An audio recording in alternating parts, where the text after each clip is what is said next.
On the bill. Good morning, Mr. Chairman Morning. and committee members. Thank you so much for allowing me to come and present House Bill 498 to you. This bill prohibits discrimination by government agencies and officials on the basis of vaccination or immunity status. I have had numerous calls and emails from students, parents, and citizens in Louisiana related to required or mandated vaccines and testing.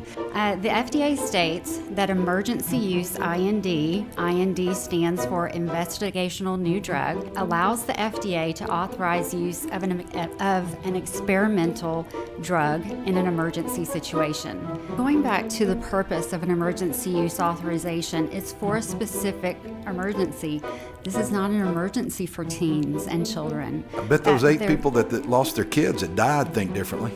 I believe you have the absolute right to get a vaccination or not, and I think you should have that right. Thank you. But with every right we have come obligations. I own several businesses. I think I have the right to tell somebody under what circumstances they're going to come into my business and do business with me. Why should we mandate private businesses how they're going to operate and do business? Good question. Why would you want the government to mandate to you how you're going to conduct your business? I really don't want the government to mandate anything for me necessarily. That's what this bill's doing. It's mandating to private businesses It that they says can't. to government officials and No, ma'am. It says no private or public entity. It's clearly public. well, I mean, I'm fine with it because the first time Governor Edwards said the mask can come off, that's the first thing we did with our employees. And you have that right. But That's you know right. what? I also have the right to say Right. I want them to wear them. Okay, so you do you, and it will do me. And I am here just on my own behalf as a very concerned citizen. I lived in Germany for 25 years. From speaking to many people who were elderly and had experienced World War II firsthand, that it was a very insidious thing that happened to the Jewish people with the wearing of the star. The vaccination situation with mandating the vaccine for anyone in this country, this is a free country, at least it was until very recently, in my opinion, smacks of Nazism and this, potentially becoming the Fourth Reich. And just real quickly, you said up until recently this was a free country. What does that mean? Well, I'll tell you what that means, Senator. I, along with Cinda, a few other of our friends, we went to the state capitol in D.C. on January 6th. I witnessed the most wonderful day I've ever witnessed in my 57 years on this earth.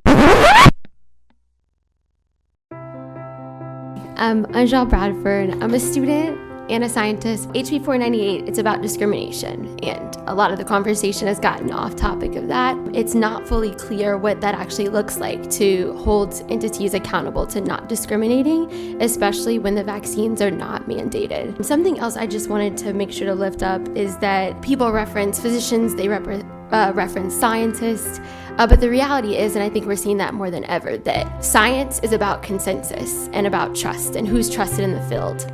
And so we need to really take that into account, that people's politics, their opinions, they're going to bleed into their practice, their work, their research, but that's not consensus. The majority of scientists and physicians are very clear that all COVID-19 vaccines are safe, and if you don't think they're safe, you can report to VAERS, which has been referenced also, but also keeping in mind that VAERS is a passive reporting system.